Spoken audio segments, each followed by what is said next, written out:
Seção 8. Do Processo Legislativo. Subseção 1. Disposição Geral. Artigo 59. O processo legislativo compreende a elaboração de, inciso 1, emendas à Constituição, 2, leis complementares, 3, leis ordinárias, 4, leis delegadas, 5, medidas provisórias, 6, decretos legislativos, 7, resoluções. Parágrafo único. Lei complementar disporá sobre a elaboração, redação, alteração e consolidação das leis. Subseção 2. Da emenda à Constituição. Artigo 60. A Constituição poderá ser emendada mediante proposta, inciso 1, de 1/3, no mínimo, dos membros da Câmara dos Deputados ou do Senado Federal. 2, do Presidente da República. 3, de mais da metade das Assembleias Legislativas das unidades da Federação, manifestando-se cada uma delas pela maioria relativa de seus membros. Parágrafo 1º. A Constituição não poderá ser emendada na vigência de intervenção federal, de estado de defesa ou de estado de sítio. Segundo, a proposta será discutida e votada em cada casa do Congresso Nacional, em 2 turnos, considerando-se aprovada se obtiver em ambos 3/5 dos votos dos respectivos membros. Terceiro, a emenda à Constituição será promulgada pelas mesas da Câmara dos Deputados e do Senado Federal, com o respectivo número de ordem. Quarto, não será objeto de deliberação a proposta de emenda tendente a abolir, inciso 1, a forma federativa de Estado. 2, o voto direto, secreto, universal e periódico. 3, a separação dos poderes. 4, os direitos e garantias individuais. Parágrafo 5º. A matéria constante de proposta de emenda rejeitada ou havida por prejudicada não pode ser objeto de nova proposta na mesma sessão legislativa. Subseção 3. Das leis. Artigo 61. A iniciativa das leis complementares e ordinárias cabe a qualquer membro ou comissão da Câmara dos Deputados, do Senado Federal ou do Congresso Nacional, ao Presidente da República, ao Supremo Tribunal Federal, aos tribunais superiores, ao Procurador-Geral da República e aos cidadãos, na forma e nos casos previstos nesta Constituição.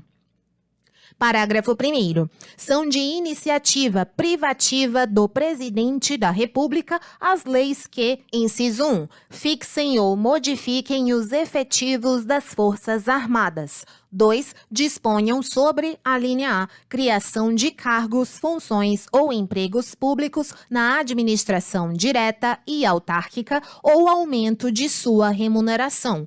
B. Organização administrativa e judiciária, matéria tributária e orçamentária, serviços públicos e pessoal da administração dos territórios. C. Servidores públicos da União e territórios, seu regime jurídico, provimento de cargos, estabilidade e aposentadoria. D. Organização do Ministério Público e da Defensoria Pública da União, bem como normas gerais para a organização do Ministério Público e da Defensoria Pública dos Estados, do Distrito Federal e dos territórios. E. Criação e extinção de ministérios e órgãos da administração pública, observado o disposto no artigo 84, inciso 6. F. Militares das Forças Armadas, seu regime jurídico, provimento de cargos, promoções, estabilidade, remuneração, reforma e transferência para a reserva. Parágrafo 2º. A iniciativa popular pode ser exercida pela apresentação à Câmara dos Deputados de projeto de lei subscrito por, no mínimo, 1% do eleitorado nacional, distribuído pelo menos por 5 estados, com não menos de 0,3% dos eleitores de cada um deles.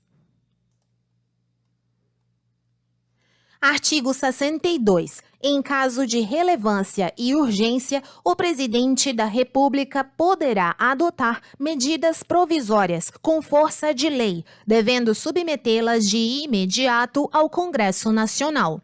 Parágrafo 1º. É vedada a edição de medidas provisórias sobre matéria, inciso 1, relativa a linha A, nacionalidade, cidadania, direitos políticos, partidos políticos e direito eleitoral. B, direito penal, processual penal e processual civil. C, organização do Poder Judiciário e do Ministério Público, a carreira e a garantia de seus membros. D, planos plurianuais, diretrizes orçamentárias, orçamento e créditos adicionais e suplementares, ressalvado o previsto no artigo 167, parágrafo 3º. Inciso 2. Que vise a detenção ou sequestro de bens, de poupança popular ou qualquer outro ativo financeiro. 3. Reservada à lei complementar. 4. Já disciplinada em projeto de lei aprovado pelo Congresso Nacional e pendente de sanção ou veto do Presidente da República. Parágrafo 2º. Medida provisória que implique instituição ou majoração de impostos, exceto os previstos nos artigos 153, incisos 1, 2, 4, 5 e 154, inciso 2, só produzirá efeitos no exercício financeiro seguinte se houver sido convertida em lei até o último dia daquele em que foi editada. Terceiro, as medidas provisórias, ressalvado o disposto nos parágrafos 11 e 12, perderão eficácia desde a edição se não forem convertidas em lei no prazo de 60 dias, prorrogável, nos termos do parágrafo 7º, uma vez por igual período, devendo o Congresso Nacional disciplinar, por decreto legislativo, as relações jurídicas delas decorrentes. Quarto, o prazo a que se refere o parágrafo 3º contar-se-á da publicação da medida provisória, suspendendo-se durante os períodos de recesso do Congresso Nacional. Quinto, a deliberação de cada uma das casas do Congresso Nacional sobre o mérito das medidas provisórias dependerá de juízo prévio sobre o atendimento de seus pressupostos constitucionais. Sexto, se a medida provisória não for apreciada em até 45 dias contados de sua publicação, entrará em regime de urgência subsequentemente em cada uma das casas do Congresso Nacional, ficando sobrestadas até que se ultime a votação todas as demais deliberações legislativas da casa em que estiver tramitando. Sétimo, prorrogar-se-á uma única vez, por igual período, a vigência de medida provisória que, no prazo de 60 dias, contado de sua publicação, não tiver a sua votação encerrada nas duas casas do Congresso Nacional. Oitavo, as medidas provisórias terão sua votação iniciada na Câmara dos Deputados. Nono, caberá à Comissão Mista de Deputados e Senadores examinar as medidas provisórias e sobre elas emitir parecer, antes de serem apreciadas em sessão separada pelo plenário de cada uma das casas do Congresso Nacional. 10. É vedada a reedição, na mesma sessão legislativa, de medida provisória que tenha sido rejeitada ou que tenha perdido sua eficácia por decurso de prazo.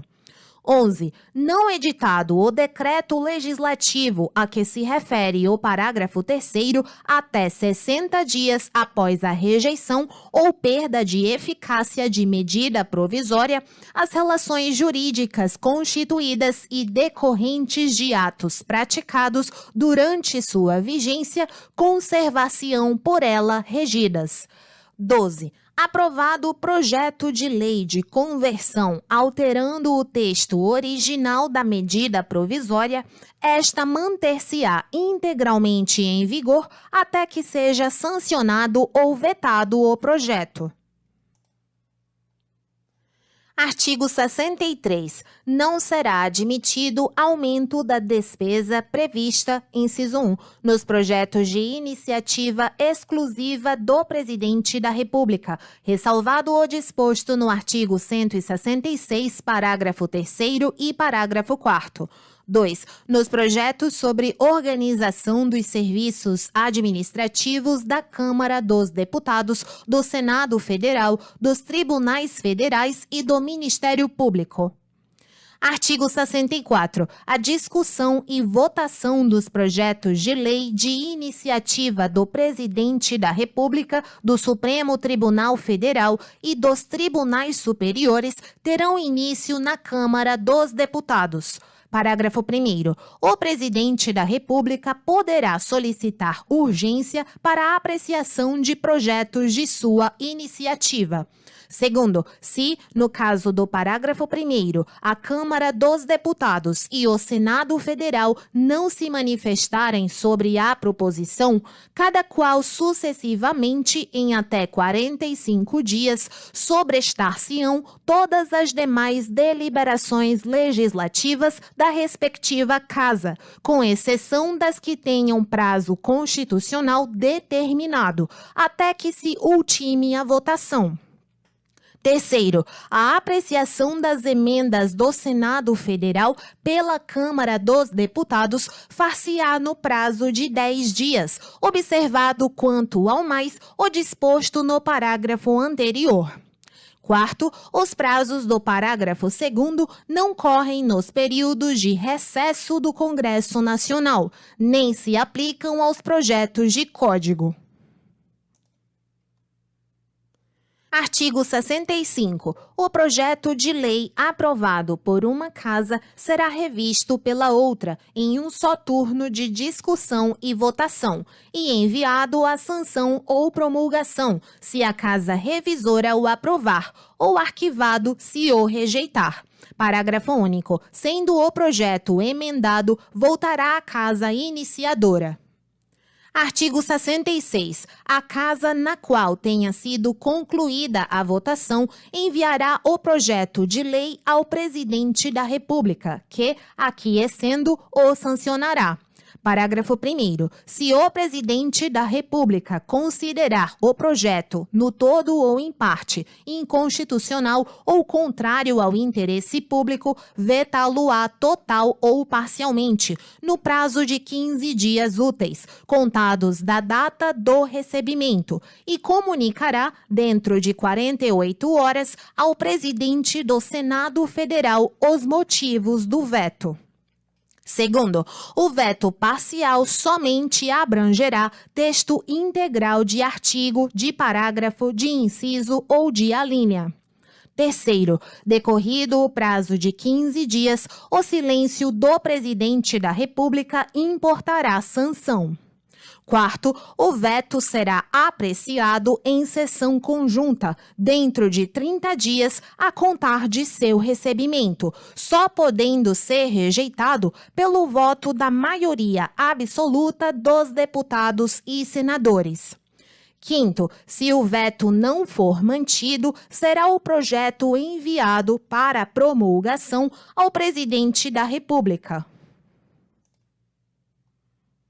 Sexto, esgotado sem deliberação o prazo estabelecido no parágrafo 4º, o veto será colocado na ordem do dia da sessão imediata, sobrestadas as demais proposições até sua votação final. Sétimo, se a lei não for promulgada dentro de 48 horas pelo presidente da República, nos casos dos parágrafo 3º e parágrafo 5º, o presidente do Senado a promulgará. E, se este não o fizer em igual prazo, caberá ao vice-presidente do Senado fazê-lo. Artigo 67. A matéria constante de projeto de lei rejeitado somente poderá constituir objeto de novo projeto na mesma sessão legislativa, mediante proposta da maioria absoluta dos membros de qualquer das casas do Congresso Nacional. Artigo 68. As leis delegadas serão elaboradas pelo Presidente da República, que deverá solicitar a delegação ao Congresso Nacional. Parágrafo 1º. Não serão objeto de delegação os atos de competência exclusiva do Congresso Nacional, os de competência privativa da Câmara dos Deputados ou do Senado Federal, a matéria reservada à lei complementar, nem a legislação sobre, inciso 1, organização do Poder Judiciário e do Ministério Público, a carreira e a garantia de seus membros. 2. Nacionalidade, cidadania, direitos individuais, políticos e eleitorais. 3. Planos plurianuais, diretrizes orçamentárias e orçamentos. Parágrafo 2º. A delegação ao presidente da República terá a forma de resolução do Congresso Nacional, que especificará seu conteúdo e os termos de seu exercício. Terceiro, se a resolução determinar a apreciação do projeto pelo Congresso Nacional, este a fará em votação única, vedada qualquer emenda. Artigo 69. As leis complementares serão aprovadas por maioria absoluta. Seção 9 da Fiscalização Contábil, Financeira e Orçamentária. Artigo 70.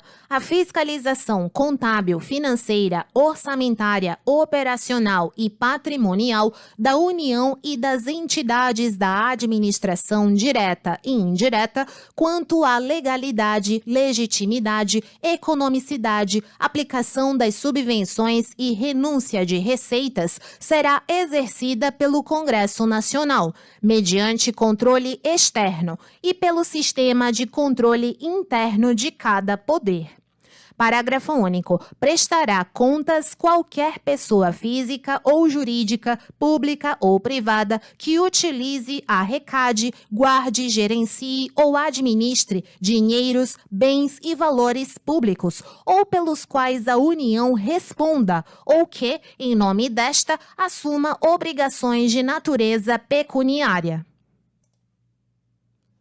Artigo 71. O controle externo a cargo do Congresso Nacional será exercido com o auxílio do Tribunal de Contas da União, ao qual compete, inciso 1, apreciar as contas prestadas anualmente pelo Presidente da República, mediante parecer prévio que deverá ser elaborado em 60 dias a contar de seu recebimento. 2. Julgar as contas dos administradores e demais responsáveis por dinheiros, bens e valores públicos da administração direta e indireta, incluídas as fundações e sociedades instituídas e mantidas pelo Poder Público Federal, e as contas daqueles que derem causa à perda, extravio ou outra irregularidade de que resulte prejuízo ao erário público. 3. Apreciar, para fins de registro, a legalidade dos atos de admissão de pessoal, a qualquer título, na administração direta e indireta, incluídas as fundações instituídas e mantidas pelo poder público, excetuadas as nomeações para cargo de provimento em comissão, bem como a das concessões de aposentadorias, reformas e pensões, ressalvadas as melhorias posteriores que não alterem o fundamento legal do ato concessório. 4. Realizar por iniciativa própria da Câmara dos Deputados, do Senado Federal, de comissão técnica ou de inquérito, inspeções e auditorias de natureza contábil, financeira, orçamentária, operacional e patrimonial, nas unidades administrativas dos poderes legislativo, executivo e judiciário, e demais entidades referidas no inciso 2. 5. Fiscalizar as contas nacionais das empresas supranacionais de cujo capital social a União participe, de forma direta ou indireta, nos termos do Tratado Constitutivo. 6. Fiscalizar a aplicação de quaisquer recursos repassados pela União mediante convênio, acordo, ajuste ou outros instrumentos congêneres a Estado, ao Distrito Federal ou a município. 7. Prestar as informações solicitadas pelo Congresso Nacional, por qualquer de suas casas ou por qualquer das respectivas comissões, sobre a fiscalização contábil, financeira, orçamentária, operacional e patrimonial e sobre resultados de auditorias e inspeções realizadas. 8. Aplicar aos responsáveis, em caso de ilegalidade de despesa ou irregularidade de contas, as sanções previstas em lei, que estabelecerá, entre outras cominações, multa proporcional ao dano causado ao erário. 9. Assinar prazo para que o órgão ou entidade adote as providências necessárias ao exato cumprimento da lei, se verificada ilegalidade. 10. Sustar, se não atendido, a execução do ato impugnado, comunicando a decisão à Câmara dos Deputados e ao Senado Federal. 11. Representar ao poder competente sobre irregularidades ou abusos apurados. Parágrafo 1º. No caso de contrato, o ato de sustação será adotado diretamente pelo Congresso Nacional, que solicitará de imediato ao Poder Executivo as medidas cabíveis. Segundo, se o Congresso Nacional ou o Poder Executivo, no prazo de 90 dias, não efetivar as medidas previstas no parágrafo anterior, o tribunal decidirá a respeito. Terceiro, as decisões do tribunal de que resulte imputação de débito ou multa terão eficácia de título executivo. Quarto, o tribunal encaminhará ao Congresso Nacional trimestral e anualmente relatório de suas atividades. Artigo 72. A comissão mista permanente a que se refere o artigo 166, parágrafo 1º, diante de indícios de despesas não autorizadas, ainda que sob a forma de investimentos não programados ou de subsídios não aprovados, poderá solicitar à autoridade governamental responsável que, no prazo de 5 dias, preste os esclarecimentos necessários. Parágrafo 1º. Não prestados os esclarecimentos ou considerados estes insuficientes, a comissão solicitará ao tribunal pronunciamento conclusivo sobre a matéria, no prazo de 30 dias. Segundo, entendendo o tribunal irregular a despesa, a comissão, se julgar que o gasto possa causar dano irreparável ou grave lesão à economia pública, proporá ao Congresso Nacional sua sustação. Artigo 73. O Tribunal de Contas da União, integrado por 9 ministros, tem sede no Distrito Federal, quadro próprio de pessoal e jurisdição em todo o território nacional, exercendo, no que couber, as atribuições previstas no artigo 96. Parágrafo 1º. Os ministros do Tribunal de Contas da União serão nomeados dentre brasileiros que satisfaçam os seguintes requisitos. Inciso 1. Mais de 35 e menos de 70 anos de idade. 2. Idoneidade moral e reputação ilibada. 3. Notórios conhecimentos jurídicos, contábeis, econômicos e financeiros ou de administração pública. 4. Mais de 10 anos de exercício de função ou de efetiva atividade profissional que exija os conhecimentos mencionados no inciso anterior. Parágrafo 2º. Os ministros do Tribunal de Contas da União serão escolhidos, inciso 1, 1/3 pelo Presidente da República, com aprovação do Senado Federal, sendo 2 alternadamente dentre auditores e membros do Ministério Público junto ao Tribunal, indicados em lista tríplice pelo Tribunal, segundo os critérios de antiguidade e merecimento. 2. 2/3 pelo Congresso Nacional. Parágrafo 3º. Os ministros do Tribunal de Contas da União terão as mesmas garantias, prerrogativas, impedimentos, vencimentos e vantagens dos ministros do Superior Tribunal de Justiça, aplicando-se-lhes, quanto à aposentadoria e pensão, as normas constantes do artigo 40.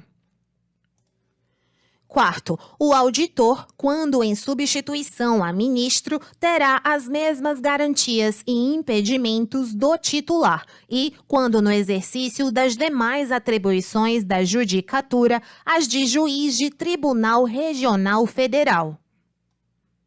Artigo 74. Os poderes legislativo, executivo e judiciário manterão, de forma integrada, sistema de controle interno com a finalidade de, inciso 1, avaliar o cumprimento das metas previstas no Plano Plurianual, a execução dos programas de governo e dos orçamentos da União.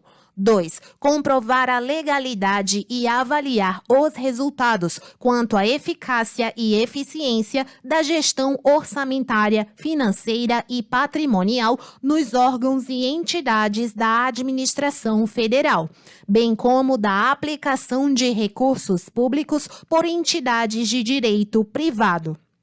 3. Exercer o controle das operações de crédito, avais e garantias, bem como dos direitos e haveres da União. 4. Apoiar o controle externo no exercício de sua missão institucional. Parágrafo 1º. Os responsáveis pelo controle interno, ao tomarem conhecimento de qualquer irregularidade ou ilegalidade, dela darão ciência ao Tribunal de Contas da União, sob pena de responsabilidade solidária. Segundo, qualquer cidadão, partido político, associação ou sindicato é parte legítima para, na forma da lei, denunciar irregularidades ou ilegalidades perante o Tribunal de Contas da União. Artigo 75. As normas estabelecidas nesta seção aplicam-se, no que couber, à organização, composição e fiscalização dos tribunais de contas dos Estados e do Distrito Federal, bem como dos tribunais e conselhos de contas dos municípios. Parágrafo único. As constituições estaduais disporão sobre os tribunais de contas respectivos, que serão integrados por 7 conselheiros.